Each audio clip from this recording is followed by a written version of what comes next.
Hiya, it's council tax time again.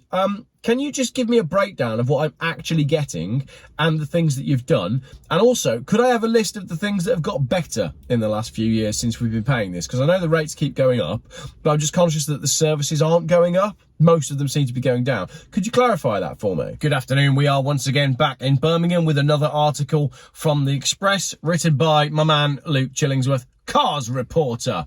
A major UK city is to rip up car parks in a bid to manage demand for petrol and diesel cars. A major UK city is to rip up car parks in a bid to manage demand for petrol and diesel cars. Birmingham has plans to get rid of thousands of car park spaces in a bid to reduce the number of private petrol and diesel cars driving into the city.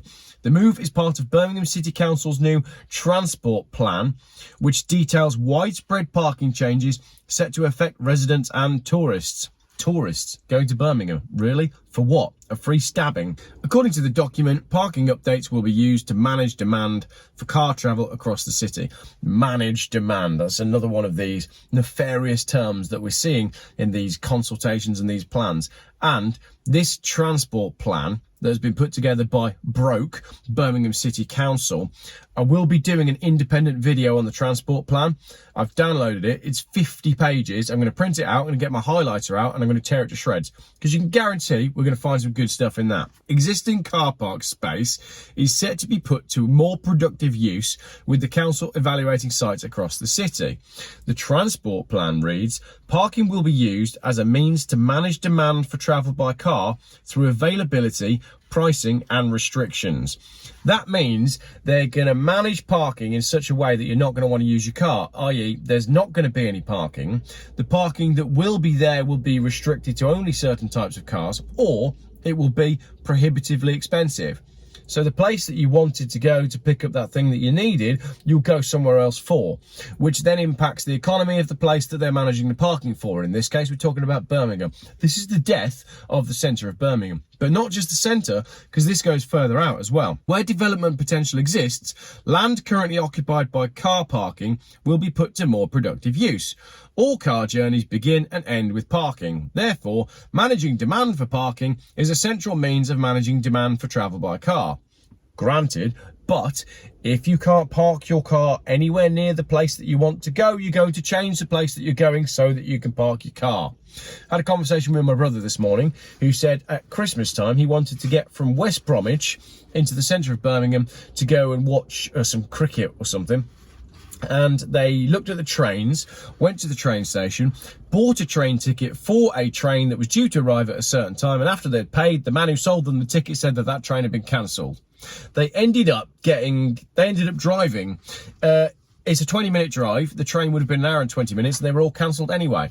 That is why people like to drive places, because if I drive my car, I know that I and my car am going to get to the place that I'm trying to get to. If I take public transport, there's a great risk that A, I'm not going to get there, and B, I'm going to get stabbed. Said it in the last video, Google Birmingham bus stabbings.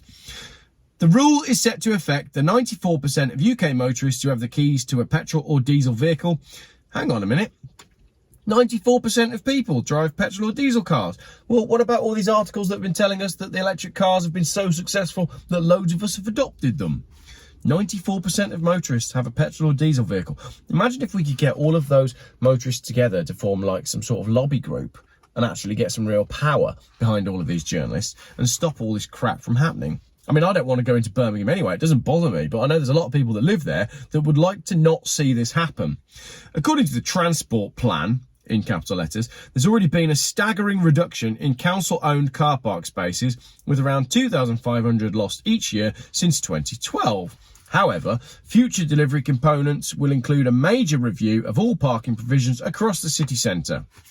The report states that some car parks could be released for more efficient uses, such as the building of new housing estates. Yeah, I'd really like to move into a housing estate that was built in an old multi-storey car park in the centre of Birmingham. That sounds excellent. As part of the changes, free parking will be removed from neighbourhoods on the outskirts of the city centre and within the A4540 ring road.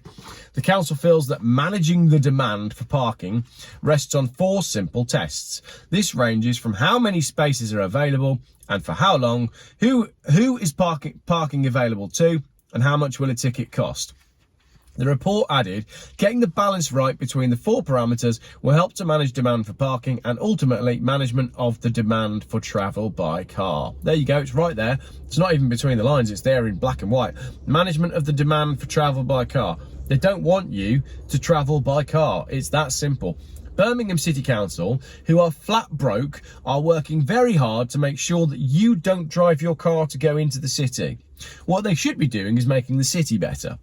Parking changes are just one element of Birmingham's new transport plan, with a big focus on reducing the reliance on private cars. You'll owe nothing and be happy.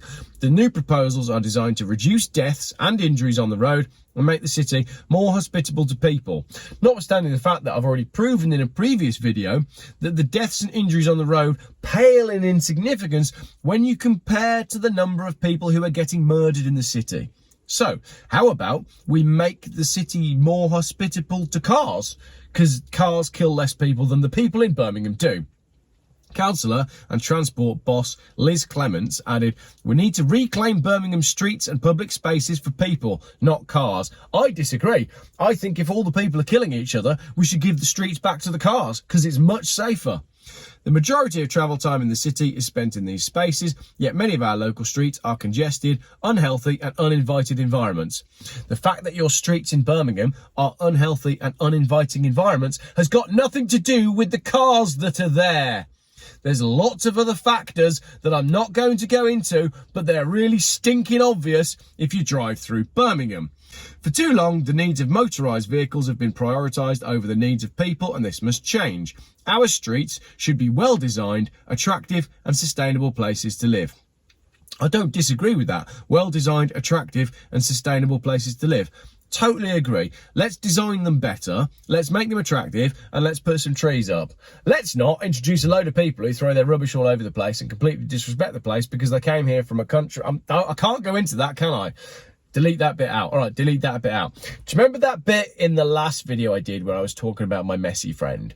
My messy friend, I invited him to come live with me, and then he just started like throwing his rubbish all over the place. He invited all of his family and they were throwing all of their rubbish all over the place. And then he opened like a load of shops in my driveway and there was rubbish all behind them and they're really low standards and like rats everywhere. And when my messy friend moved in, like the quality of my neighbourhood, it went downhill. And then I moved out because I just didn't want to deal with it. And then my messy friend took over the whole neighbourhood and it all just started to look a lot like Birmingham, actually. Anyway, on the comments, so the city centre goes bust along with the shops. Great comment. Well, yeah, basically. Another comment, you can see why these councils go bust. The big problem, they want to force everyone else to go bust with them. That is a very good comment. Almost like there's some sort of nefarious plan to get us all to own nothing and be happy. Another comment. So they want to ban cars. Okay, but there are not enough buses. Trains are a joke with always being cancelled and the shops will die as a result. So no point going into a city or town anymore. Well done, Birmingham. The third world, here it comes. Kind of covered all of that in my ranting earlier on. Another comment. So, councils have long planned to kill off city centre shopping with planning permission of out-of-town retail parks. Now Birmingham City is going one better by getting rid of car parks. If I owned a business in the city, I would refuse to pay business rates as they are determined to shut down businesses by all means. I could not agree more.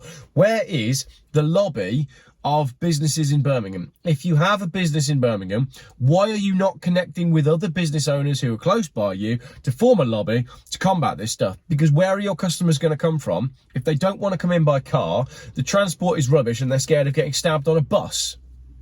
Another comment. They talk as though motor cars have a life of their own, forgetting the humans that drive them. For many, it will simply drive more online retail sales and the city centre stores will suffer. Other businesses will relocate. The quickest way to decimate a city centre is to make it difficult or inconvenient to travel there. And we've seen this time and time again in all these cities all around the country where they introduce these low traffic neighbourhoods or they make... I don't have a problem with pedestrianised areas when they make sense, but when you've got a row of shops with parking outside and people pull up and they run into the shops, when you remove the parking spaces, you remove the customers.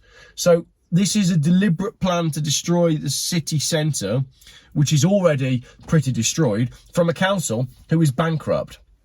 I genuinely don't know why businesses aren't contesting this when it comes time to pay their rates.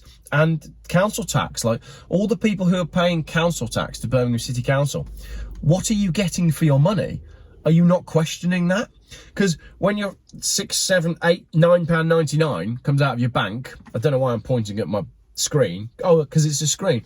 When your £9.99 comes out your bank for your Netflix, right? You think, is it really worth paying £9.99 a month for Netflix? And you go, well, yeah, it probably is, because, you know, we watch it every evening. And although most of the stuff that I'm being suggested is crap, every now and then we find something that I do really enjoy watching. So it's worthwhile having it. We never do that with our council tax, do we? When do we ever phone the council and go, hiya, it's council tax time again.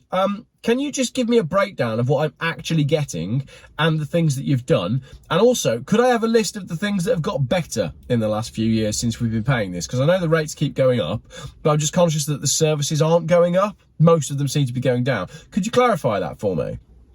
I think we need more accountability from the people who are in charge and the people that we are paying. Birmingham. Again, from the same journalist. I'm going to do that transport plan thing next, because I can guarantee I'm going to find some dodgy stuff in that. Thank you for watching.